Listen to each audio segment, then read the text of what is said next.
Imagine this. Nazi Germany builds its own version of the B-17, a massive, long-range bomber capable of wiping entire cities off the map, and then it vanishes without a trace. Why? The year is 1935. The German Luftwaffe is just being born, and at its helm stands a man with a vision, General Walter Wever, a strategist who didn't think small. He wasn't interested in nimble fighters or dive bombers that struck fast and low. No, Wever dreamed of something far bigger, a flying monster, a long-range bomber capable of penetrating deep into Soviet territory. On paper, the plan was brilliant. A bomber flying so high it could bypass enemy defenses.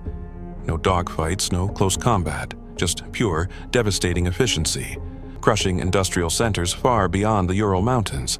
A machine powerful enough to level British cities before the Royal Air Force could even respond. In other words, Germany's answer to what would later become America's B-17 flying fortress. But here's where history takes a sharp turn, because although Germany would go on to stun the world with its Blitzkrieg tactics, it was this very philosophy that would ultimately kill the Ural bomber before it ever saw combat. But let's not get ahead of ourselves. First, we need to talk about the aircraft that was meant to bring Wever's vision to life, the Junkers Ju-89. In 1935, the Reich Aviation Ministry issued a formal request for a heavy, long-range bomber. The requirements?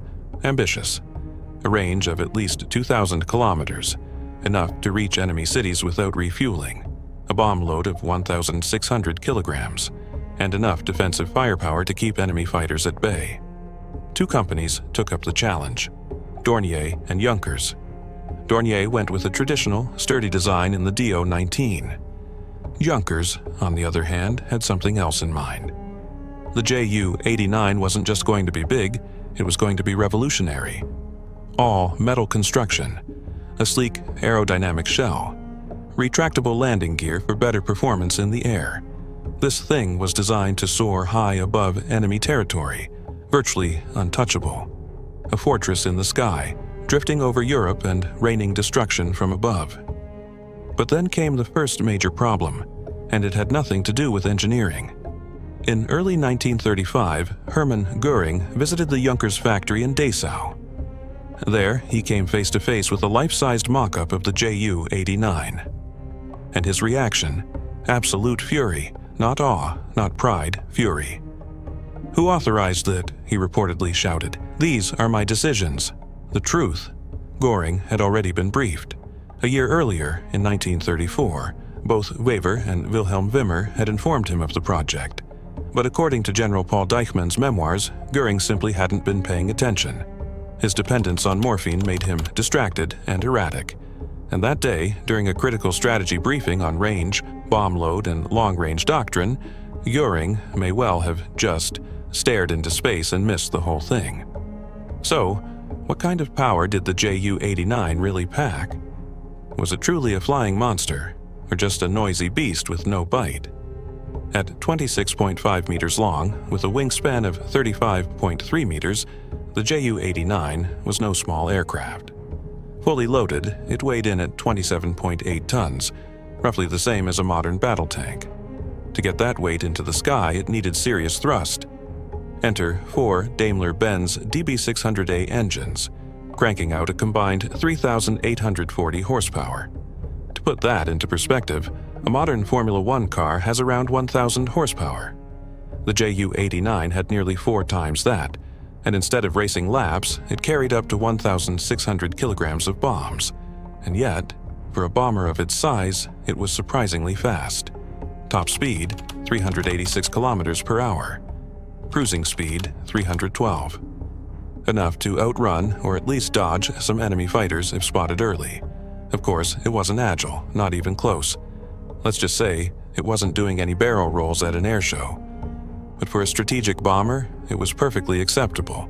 The cockpit was modern for its time, with wide windows offering excellent visibility, a real advantage when flying at hundreds of kilometers per hour through hostile skies. The controls were kept relatively simple, with dual yokes for the pilot and co-pilot.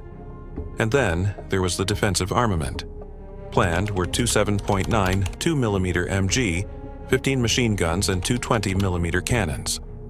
Respectable firepower, enough, in theory, to defend itself. But here's the catch. The Ju-89 was never fully armed.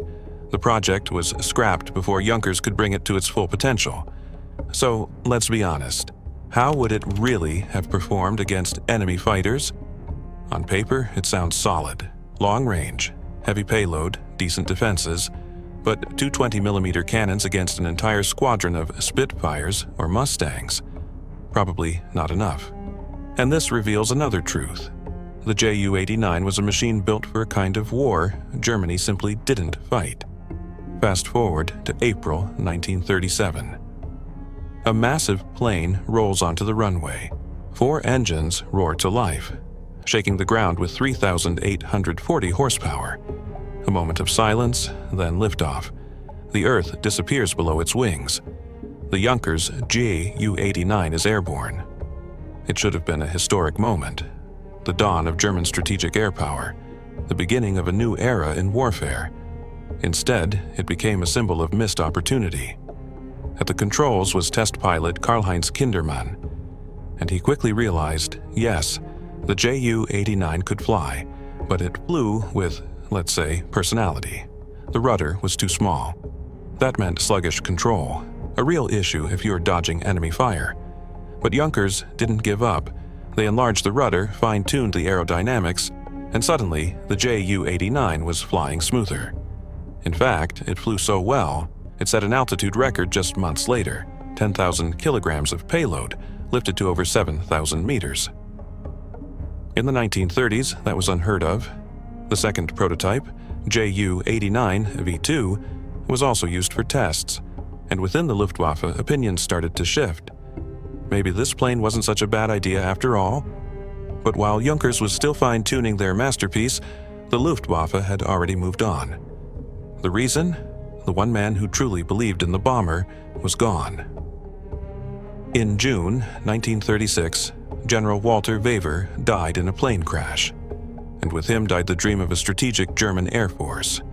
His replacements, Hermann Göring and Ernst Udet, had no use for massive bombers. They didn't want strategic bombing. They wanted fast, flexible, tactical strikes. Blitzkrieg, no fleets of heavy bombers, just fighters, dive bombers, and medium attack planes. And then came Udet's obsession. He was so infatuated with the dive bombers he tried to retrofit dive brakes onto nearly every aircraft in the Luftwaffe, even on designs that had no business dive bombing. Some planes never recovered from that kind of innovation, and so the Ju-89's fate was sealed. On April 29, 1937, the entire Eurobomber project was officially canceled. But what became of the planes that were built? Secret missions? Hidden operations? Nope, not even that. One prototype was used briefly for testing. The other became the basis for the Ju-90 transport aircraft. And then, scrapped, gone. Never saw combat, never flew a mission, forgotten.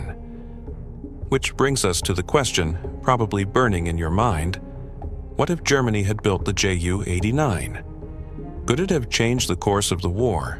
In theory, yes. A fleet of Ju-89s could have bombed Britain's war industry into submission or crippled Soviet factories deep behind the front lines. A nightmare for the Allies, right? But here's the reality check. It would have changed nothing. Why? Because Germany simply wasn't ready for strategic bombing. They didn't have enough fuel. They lacked long-range escort fighters. Their industry couldn't support mass production of heavy bombers alongside tanks, Stukas, and Messerschmitts. At best, the Ju-89 would have been a flying target for British or Soviet interceptors. The United States built over 12,000 B-17s. Germany built 2 Ju-89s. That's it. And with that, our journey through the forgotten legacy of the Ju-89 comes to an end. A plane with enormous potential that never got its chance to prove it. But what do you think? Could the Ju-89 have changed history?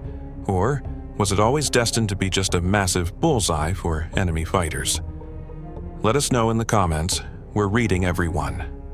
And who knows, maybe your suggestion will be the topic of our next video. If you enjoyed this story, give us a thumbs up, and if you haven't subscribed yet, What are you waiting for? Stick around, we've got plenty more incredible aviation tales to come. From legendary war machines to aircraft that should never have existed in the first place. Thanks for watching, and see you on the next flight.